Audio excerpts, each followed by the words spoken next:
تو اپنی اولاد کو جب حضور کے کمالات سے سناؤ گے تو ان کے سینے میں حضور کا پیار پیدا ہوگا، حضور کی محبت پیدا ہوگی۔ تو یہ چار کام کرنے سے ان کے سینے میں حضور کا پیار پیدا ہوگا۔ ان کو حضور علیہ السلام کی سیرت سکھاؤ، اپنی اولاد کو حضور کے حسن کے تذکرے سناؤ، اپنی اولاد کو حضور کے فضائل و مناقب سناؤ، اور اپنی اولاد کو کثرت سے حضور پر درود پڑھنا سکھاؤ۔ دوسری بات فرمایا کہ اپنی اولاد کو جو دوسری بات تمہارے ذمے ہے اور تم نے سکھانی ہے، تمہاری مذہبی ذمہ داری ہے، یہ اختیاری نہیں ہے کہ چاہے تو کر لو اور چاہے نہ کرو، کہا دوسرا کام بھی تمہارے ذمے ہے، اور وہ کیا ہے؟ وحب اہل بیت ہی، رسول اللہ صلی اللہ علیہ وسلم کے اہل بیت کا پیار بھی تم نے اپنی اولاد کو سکھانا ہے، یہ تمہاری ذمہ داریوں میں شامل ہے۔ کہیں ایسا نہ ہو کہ تمہاری اولاد کے سینے اہل بیت کے دل سے خالی رہ جائیں، اور اہل بیت کا نام آئے اور ان کا دل تڑپے نہ، اور ان کو ٹھنڈ نہ پڑے، ان کو تسکین نہ پہنچے جب اہل بیت کا نام آئے، ان کا ذکر آئے۔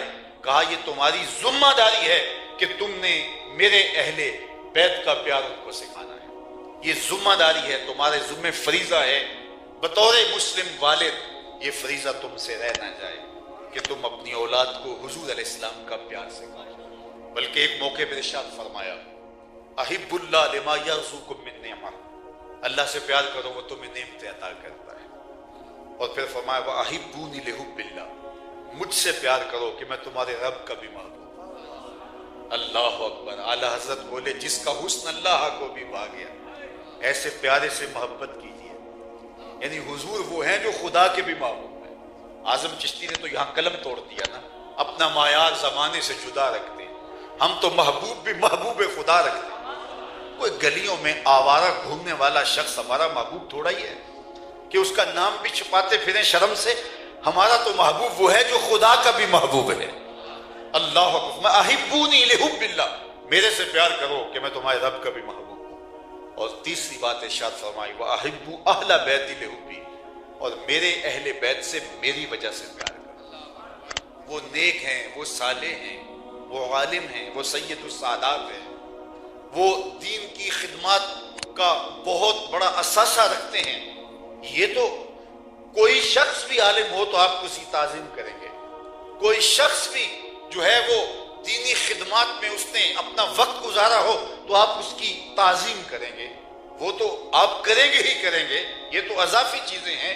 کہا کہ میری وجہ سے اس کا پیار کرو، میری وجہ سے اس کے ساتھ محبت کرو، وہ مزدوری بھی کرتا ہو، اس کے ہاتھ میں چھالے پڑے ہوں، اور دوسری گلی کا کوئی شخص جانتا بھی نہ ہو اسے، لیکن نسب رسول اللہ کا ہو، تمہارے اوپر لازم ہے کہ اس کی جو ہے تعظیم کرو، اس لیے کہ تم اس کی تعظیم حضور کی محبت کی وجہ سے کر رہے ہو، حضور کی نسبت کی وجہ سے کر رہے ہو۔ حضور علیہ السلام کا نسب، یار یہ تو حضور کا نسب ہے، محبت تو محبوب کی گلی کے کتوں کا بھی ادب سکھاتی ہے۔ پائے سگ بوسیدہ مجنوں، خلق گفتہ اینچے سود، گفت این سگ گاہے گاہے کوئے لیلا رفتہ ہو۔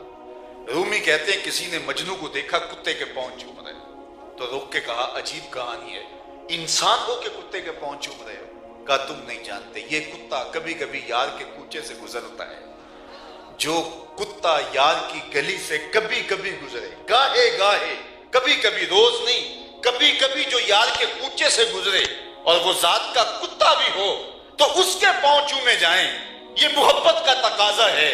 اللہ اکبر۔ اور پھر جو اپنے محبوب کے کندھوں پہ کھیلتا اس حسین کی عظمت کا عالم کیا ہوگا اور ان کی شانوں کا عالم کیا ہوگا۔ ہمیں قرآن بتاتا ہے محبوب نہیں، محبوب کا صرف غلام ہی نہیں، محبوب کے غلام کے گھوڑے ہی نہیں، گھوڑے کے پاؤں سے لگی ہوئی کھریاں، وہ کھریاں ہی نہیں، ان کھریوں سے ٹکراتے ہوئے پتھر، وہ پتھر ہی نہیں، ان پتھروں سے نکلتے ہوئے شرارے۔ رب کہتا ہے میں خدا ہو کہ ان کی بھی قسم کرتا ہوں۔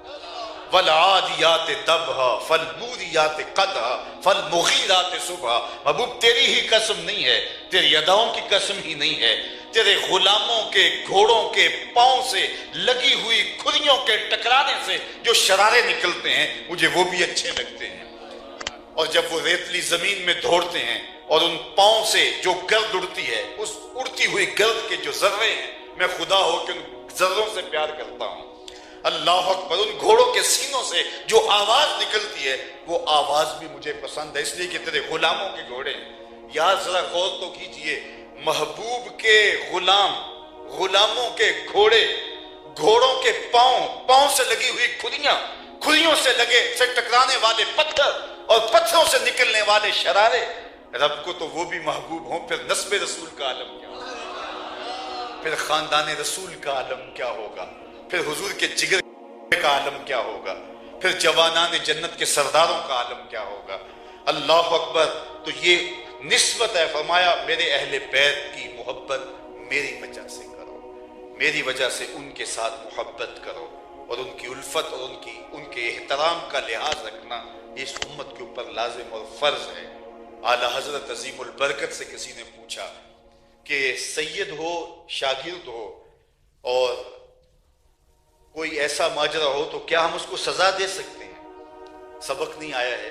تو اعلیٰ حضرت نے کیا خوبصورت بات کہی، کہا سزا کی نیت نہ کریں، بلکہ یوں کہیں شہزادے کے کپڑوں پہ گرد لگ رہی ہے وہ جھاڑ رہا ہوں، یہ تعظیم ہے اس خاندان کی۔ تو کہا کہ ایک بات کہ تم نے رسول اللہ صلی اللہ علیہ وسلم کی محبت اپنی اولاد کو سکھانی ہے، اور دوسری بات اہل بیت رسول کی محبت تم اپنی اولاد کے سینوں میں راسخ کرنی ہے۔ تیسری بات وقراءۃ القرآن، اور ان کو قرآن مجید کا پڑھنا سکھانا ہے، یہ تمہارے ذمہ لازم ہے۔ اور آج کا دوسرا عنوان کہ آج وہ خوش نصیب طلبہ جن لوگوں نے کتاب رحمت کے حفظ کی سعادت پائی اور عالم دین بنے، آج ان کے سروں پہ عزتوں کی دستار سجائی گئی، ان کے وقار کی مسند پہ بٹھایا گیا۔ یہ وہ خوش نصیب لوگ ہیں جن کے سینے میں قرآن موجود ہے، اور یہ اعزاز پچھلی امتوں میں نبیوں کو حاصل تھا کہ وہ کتاب اللہ کے حافظ ہوتے تھے، باقی لوگ پوری کتاب کے حافظ نہیں ہوتے تھے۔ آصف بن برخیہ جو تخت بلقیس لاتا ہے، اس کے بارے میں کہا گیا کہ اس نے کہا وقال الذی عنده علم من الکتاب، ساری کتاب کا عالم وہ بھی نہیں، کتاب کے کچھ حصے کا عالم تھا۔ اس امت کو یہ اعزاز ہے۔ ابن عساکر نے اپنی سند کے ساتھ یہ روایت ذکر کی ہے، جب الواح تورات کا نزول ہوا تو حضرت موسیٰ علیہ السلام نے مطالعہ کیا تو اللہ کی بارگاہ میں 9 سوال کیے تھے، ان میں سے ایک سوال یہ تھا اللہم انی آجد فی الالواح امتا اناجیلہم فی صدورہم یقرؤونہا ظاہرا فاجعلہا امتی، اے اللہ میں نے الواح تورات میں ایک ایسی امت کا تذکرہ پڑھا ہے جن کی انجیلیں ان کے سینوں میں ہوں گی اور وہ بے دیکھے پڑھیں گے، فاجعلہا امتی، وہ امت میری امت بنا دے۔ قال تلک امت احمد، کہا یہ تو میرے پیارے احمد کی امت ہے۔ 7 سال کا بچہ ہے، پورا قرآن سینے میں موجود ہے۔ تو اپنی اولاد کو قرآن پڑھنا سکھاؤ، چونکہ یہ حافظ قرآن شفاعت کریں گے قیامت کے دن اپنے والدین کی، اور ان کے والدین کے سر پہ نور کا تاج رکھا جائے گا جس کی ضوء شمس و قمر سے بھی زیادہ ہوگی۔ سورج اور چاند کو ایک کمرے میں بند کر دیا جائے، اور جتنا چراغاں ہو، جتنی روشنی ہو، تو حفاظ کے والدین کے سروں پہ رکھے ہوئے تاج جو حافظ قرآن کی وجہ سے